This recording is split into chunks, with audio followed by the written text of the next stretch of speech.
Okay, good evening, everyone, and thank you for joining us. My name is Pam Rumball, and I'm a graduate program coordinator within the Division of Professional Studies, and I want to welcome you to the UMBC College Teaching and Learning Science Open House. We hope that you enjoy the presentation, and without further ado, I introduce you to the Grad Program Director, Dr. Eileen O'Brien. Dr. O'Brien? Thank you, Pam. Thank you. And thanks for joining us tonight, Danny.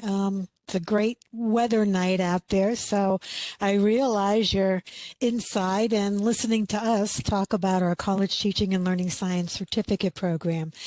This is a graduate certificate for individuals from any discipline. And you could be preparing to teach. You might be in a master's program and thinking, oh, I want to teach when I graduate. Or you could be transitioning to teach in higher education. People out in the field who are doing other kinds of work, or doing teaching in high schools and thinking that, I'd like to step into perhaps the community college or even the four-year college. So I'm going to kind of talk about things in this order. I'll talk about some of the jobs in college teaching. I'll talk about the UMBC faculty who are part of this program and why UMBC, and a little bit about our program overview so you can see what the courses are like. It is a totally online program, and it's 15 credits totally. It's offered through the Department of Psychology because this is where all the theory in learning occurs. And because I was in psychology, we developed the program through that department in partnership with the Department of Professional Studies. So why UMBC? Why would we be doing that here? And it has to do with our reputation in college teaching. UMBC is ranked by U.S. News and World Report as number 6 among all U.S. universities for undergraduate teaching. And that's pretty phenomenal when you look at our size compared to other schools across the country. It's the only school in Maryland in the top 20 for undergraduate teaching or innovation. So that also is very cool. It also is known for providing a comprehensive quality education at what's considered a manageable cost. We're ranked number 3 in the nation for achieving social and economic impact according to the Times Higher Ed Impact Rankings. So this is why UMBC, why somebody would want to come here and look at our postmaster's certificate in college teaching. Now, I have to tell you, we're the only postmaster's certificate that is out there that focuses in on college teaching per se. Some others may go into administration. They may be looking at instructional design. They might be looking at IT interface. But we really are that classic college teaching program. So where are the jobs in college teaching? Why would you want to do this? Well, community colleges are hiring quite frequently. This is a growing market in community colleges, lots of investment way back from the Obama administration that has really exploded community colleges across the U.S. as we are trying to educate everyone in this country. So in order to step into a classroom today, I think anybody will tell you who has been teaching for 20 years, 30 years, 40 years. This classroom is very different. We're seeing students in the classroom who we never saw before, thankfully, because now we have people coming in on Pell Grants, first-generation students, students from diverse backgrounds, students who have accommodation needs that, before was very difficult for colleges and universities to meet their special requirements. And now we're ready for that. Accessibility is very important, particularly in this program. Four-year universities are also looking for faculty, and this could be adjunct, part-time, full-time, it doesn't matter. The four-year universities predominantly in undergraduate education across all the fields, not just in psychology or in engineering. It's in every discipline across the board. Research universities are also looking for people to come in and teach as adjunct. In R1 universities, they typically have a lot of research grants going on, and once a senior faculty person who may be a full professor has his research in front of him, he doesn't teach as much anymore, and he has to buy out of teaching in order to do his research. Very common practice you will see in R1 universities. Therefore, there's a pot of money from that research grant that then hires an adjunct or a part-time faculty just to focus in on teaching. So if you are currently in graduate study, I bet you aren't getting anything outside of being a TA as far as exposure to what it means to enter into the classroom as a professor. If you're an expert in your practice and you would like to take that expertise and bring it to the classroom, if you're retooling after military service, or if you're teaching at the primary or secondary level and you're thinking, I really like to see what happens as these students age into the college environment. If you're transitioning from another career, maybe you've been in business all your life and decide, well, I'm retiring, and at the end of this, I want to go back and I want to get these younger people, these new folks who are going through college, prepared for the real world. I want to share what I learned, and I want to help to build this new workforce. Or if you're looking post-retirement teaching, you'll see that quite frequently where a professor has taught for many years, they retire, and then they come back. It's hard to leave that classroom, particularly when you have expertise and you've got skills and gifts to give to the students. So you're looking at adjunct positions, part-time and full-time positions. Going through this program helps distinguish yourself from other candidates who are going to be applying, particularly for community college and four-year college, university positions, because you have this certificate that you have been immersed in what it means to be in the college classroom in this day and age. Very, very different. You're going to learn in this program. So why do it? If I could be a TA and just see what's going on, I'm grading, I know what it's like. That's only a fraction, a very small fraction of the picture. Would someone wanting a career transition benefit? Absolutely. What if you already teach in high school?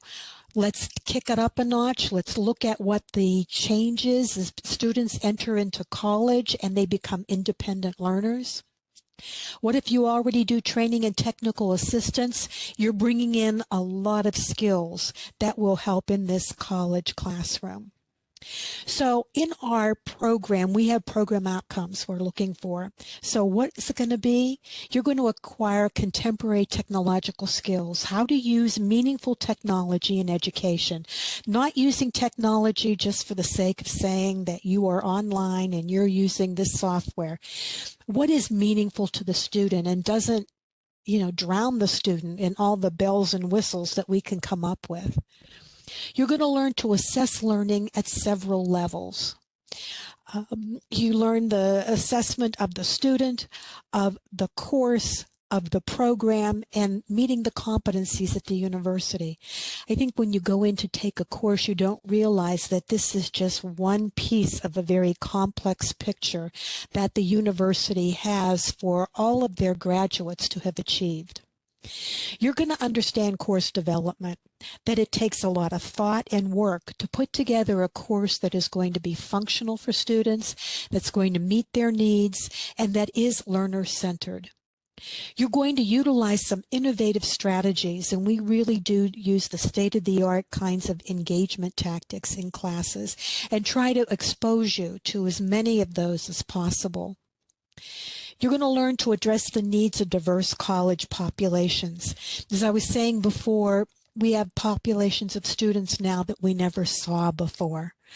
And this is a learning curve, I think, for many people who've been teaching for a long time, because we look at evaluation of learning at an individual level.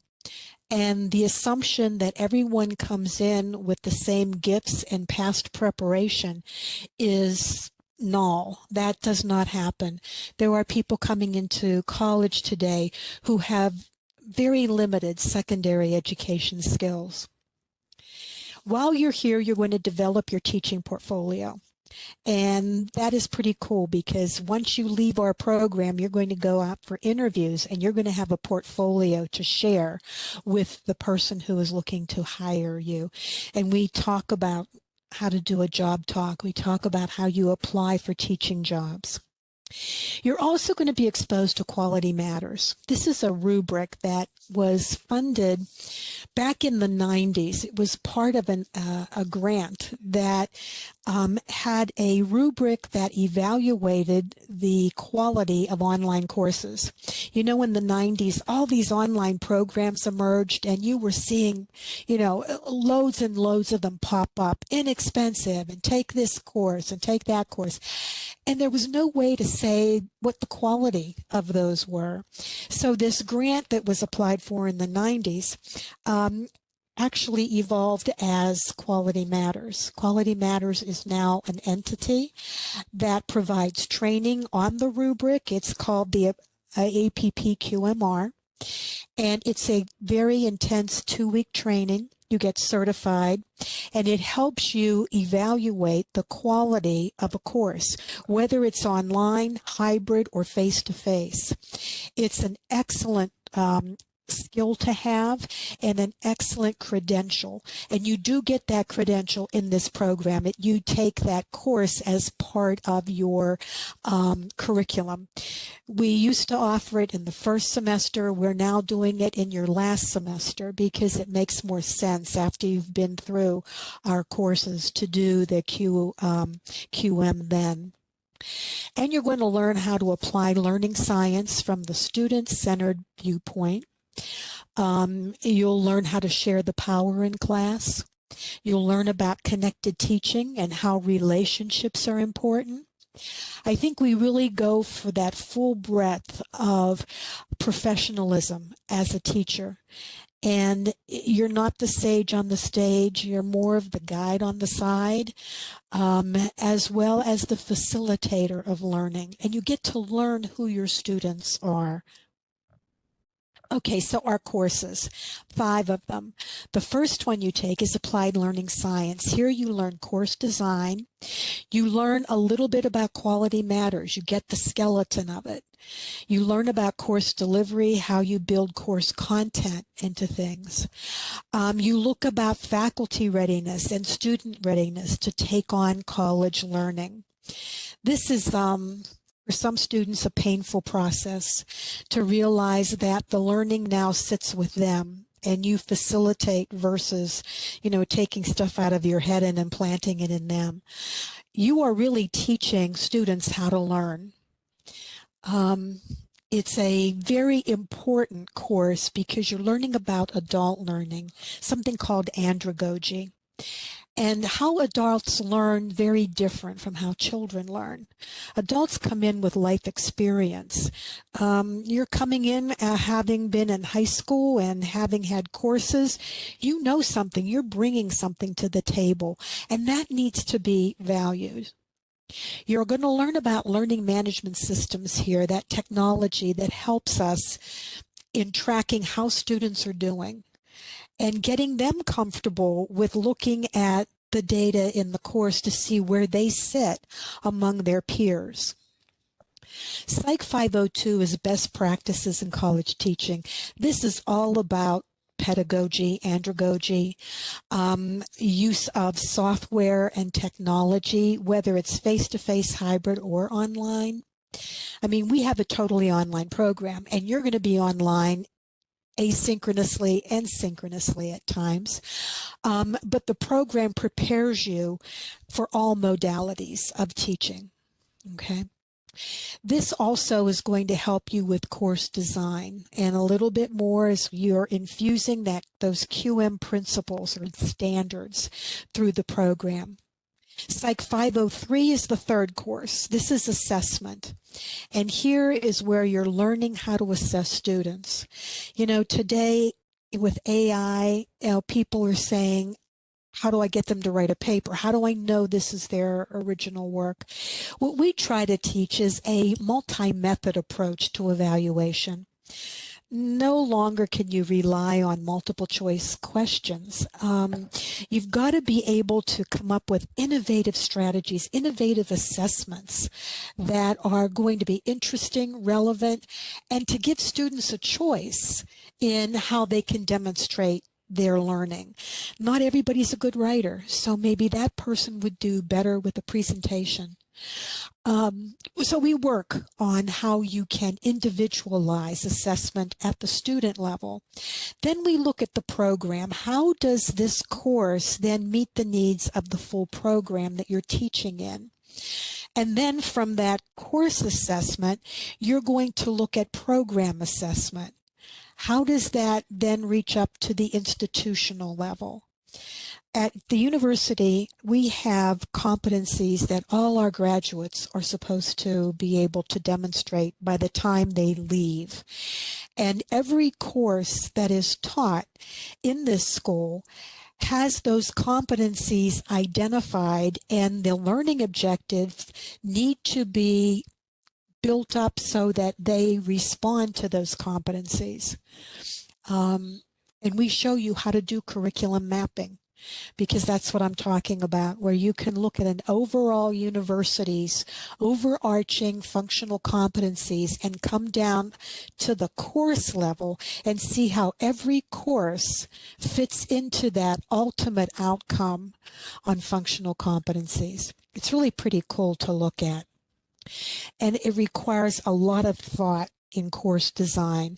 I've had students tell me, oh, we thought it was going to be so easy. You know, you just come in, you teach a class. No, there is a very, very well thought out plan here and structure and map that you're following. The last course really is your practicum, and it pulls off of 501, 2, and 3. So in 504A, you are in a practicum. We place you, right now, most of our students are placed either in their home agency, which might be a community college, or at UMBC. We are willing to go out to other universities. That's not a problem. So if you have a connection and you want to teach outside of UMBC, no problem whatsoever. You're placed with a mentor. The mentor actually gets a stipend for making sure that you are following their course outline, that you are following their learning outcomes they've identified. And you teach 2 sessions of that course. And one of the sessions is recorded, and you learn how to critique yourself. And your peers in the program will also critique you about what you've done, whether you've actually understood the content, related, had good verbal skills, had good interaction with the students, you were organized, you ended the class with a summation that was helpful for the student. So we look at that in your evaluation. This actually mimics the kind of evaluations that are done among college faculty when they go up for promotion, tenure, or contract renewal. Everyone gets observed. So we do the same kind of measurement, the same type of tool on your best practices video in your final practicum, so that you are comfortable with that. You know what to expect. You know what to do when you are being observed in teaching. And you become that self-reflective teacher. That is so important. We talk about the action research cycle in this particular course, that you go in, you see what works, what doesn't work, you collect that data, you look at what didn't work, and you make a change. You make an informed change in that course, so that this research is much more educational and is much more with regard to improving a particular learning situation for students. This is also where you're going to do your Quality Matters certification and apply the standards to the course that you're in. Very helpful for you to do it at this point in time, because it makes sense to you. You're in the middle of the classroom. I've had some students who are graduate students in engineering, and I paired them with an engineering course in the undergrad program, and they've taught 2 sessions.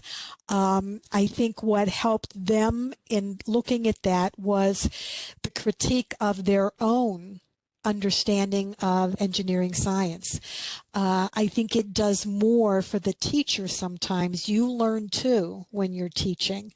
And it just sort of highlights how this is a bi-directional kind of process. Now, in this 504, as I mentioned, you're going to get your teaching portfolio started. So your video from your best practices goes into your portfolio. It's an electronic portfolio. You'll be writing your teaching and learning philosophy statement, your statement on diversity. You're going to get evaluations from students, artifacts that go into the teaching portfolio that talk about who you are as a teacher. And if I looked at your portfolio and you were applying for a position, I should be able to see who you are, what your skills are, what your values and your beliefs are, and how well of a match you are for either our department or our school. So we're very serious about getting that teaching portfolio started and getting it into a format in an electronic file. I wanted to tell you who our faculty are. There's myself, of course. I teach 504A and B and sometimes 501.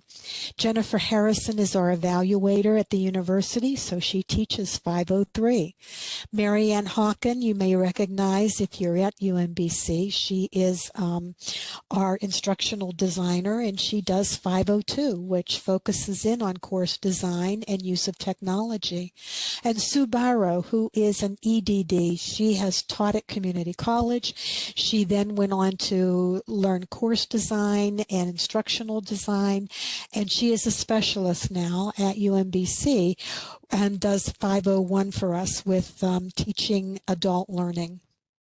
Renee Eisenhuth is our program manager. You may interface with her sometimes as if you have questions. She's the one who usually knows everything and can solve all our problems.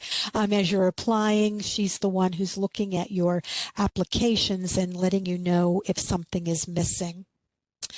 Now, people ask me, how long does it take to complete the certificate? And I say it's at your own pace. For some students, they like 1 course a semester, and that's what I recommend. 1 course a semester. If you're in a master's program, take it as an elective. Let it, accrue over time. If you're teaching in community college and your tuition remission only covers for 1 year, and you can take 501 and 502, and then you need to take a break, come back on in and finish it. That's perfectly fine.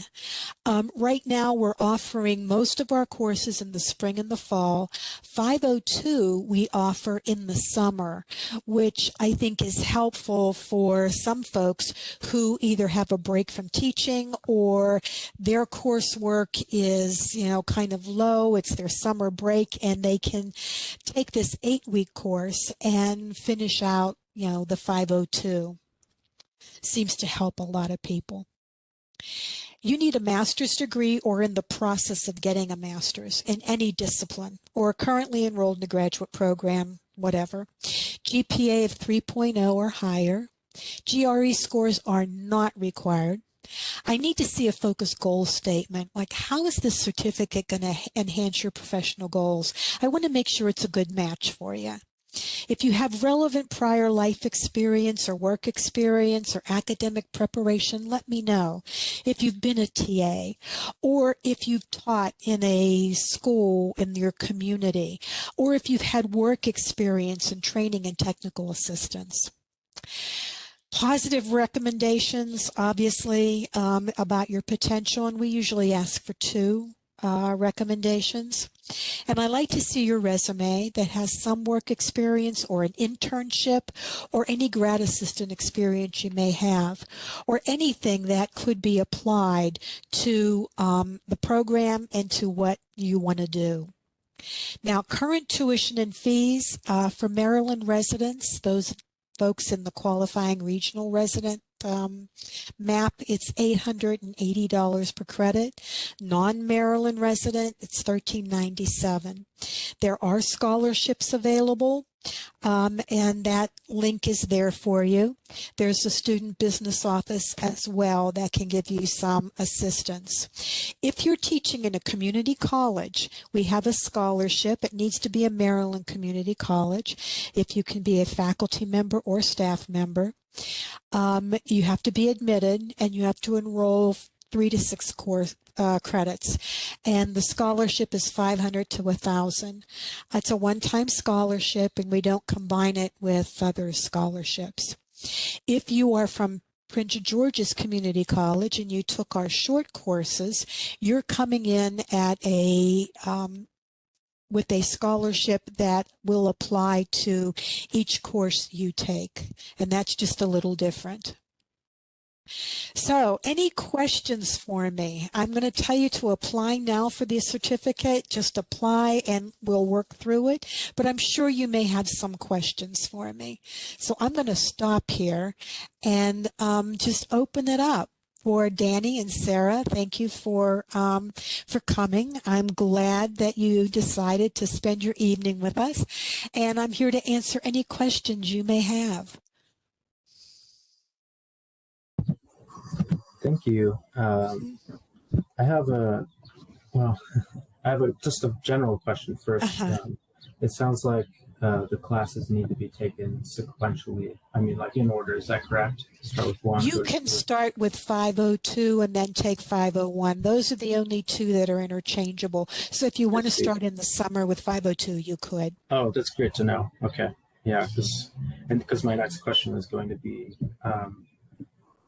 because if I couldn't start in the summer, then I would probably have to start in, spring or fall, not this fall, but the one after. And I was wondering if there's like a minimum amount of time after you're accepted to the program that you. Yeah, as I say, I have students who skip a semester. We'll just instate you if you're missing 2 semesters. It's not a problem. Great. Yeah, because I fall into the boat of still finishing a master's. So I'm taking, my master's courses right now. And I can What discipline? Mechanical engineering. All right. Yes.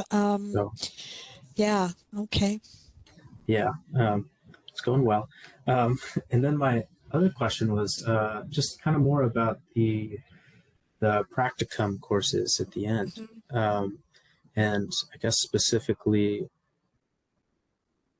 well, I don't know if there's a specific question per se, but I didn't realize that we got placed into, an actual course. So there are 2 classes that we basically have to teach.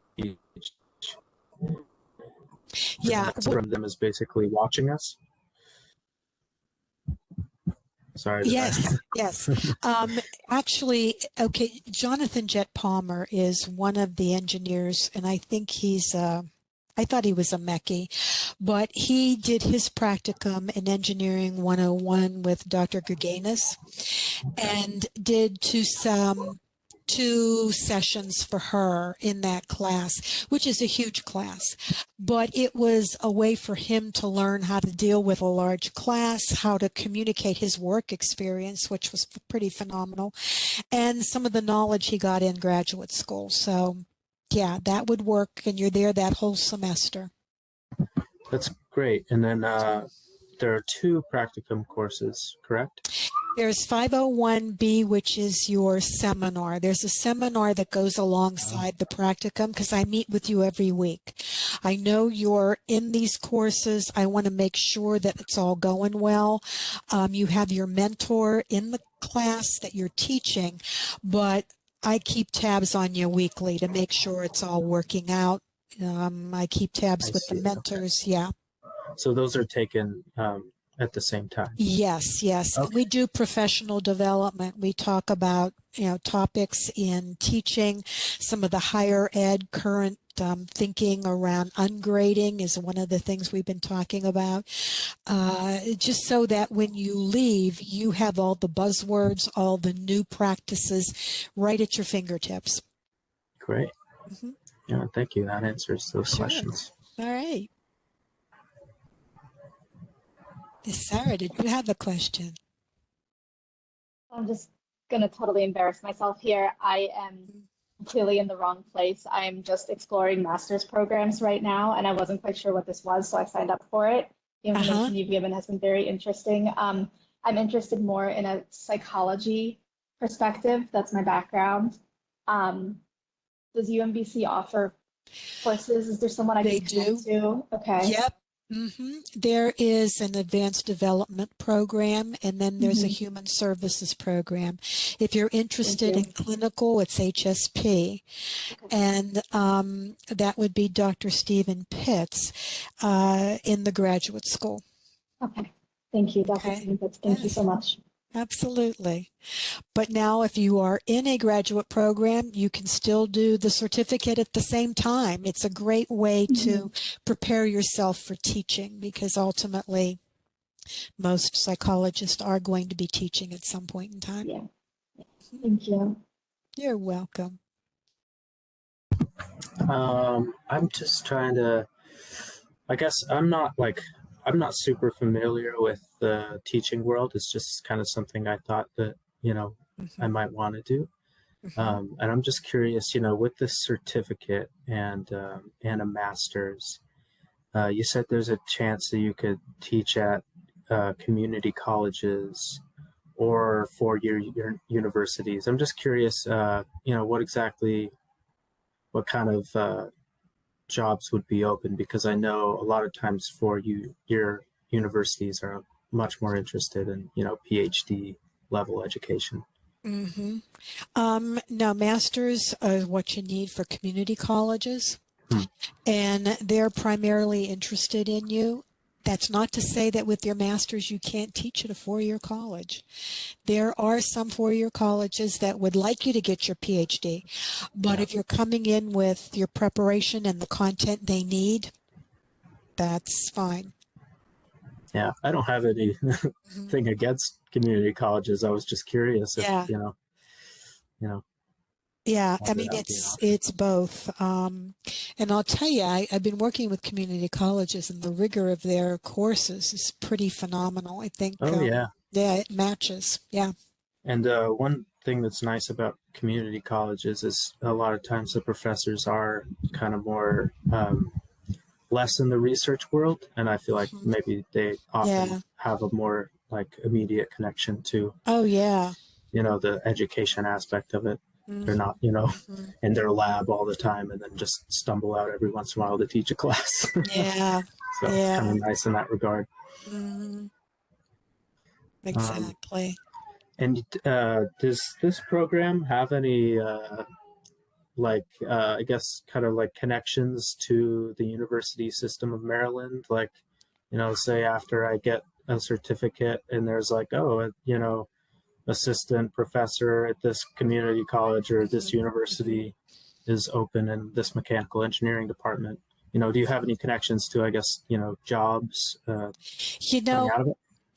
We don't have that direct connection, but as we see them coming in, we do give you that high sign that we've noticed there is a job market out there, and it looks like USM is hiring. Yeah. I try to keep my eye on the jobs in higher ed. Our career center also tries to do that.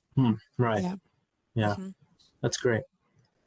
I think that's kind of all the questions I have. Okay. So thank you for taking this. Absolutely. And please apply and start in the summer. We'd love to have you.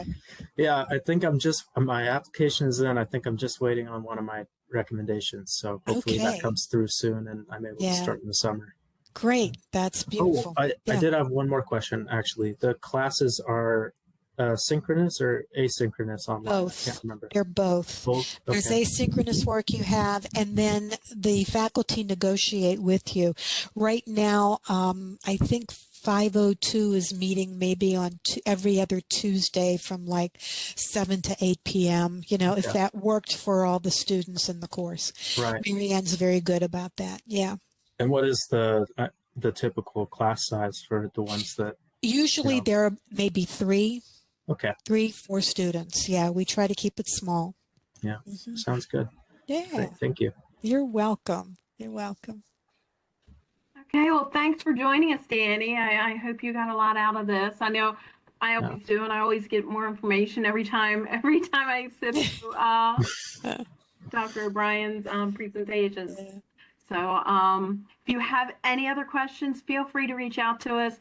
This presentation will be sent out after probably a couple weeks once it goes through our marketing department. And then, so just be on the lookout for it. As I mentioned, have any questions, please let us know. Great. Thank you. Thank you. Thank you. Take care. Everybody, good night. Bye-bye. Bye-bye.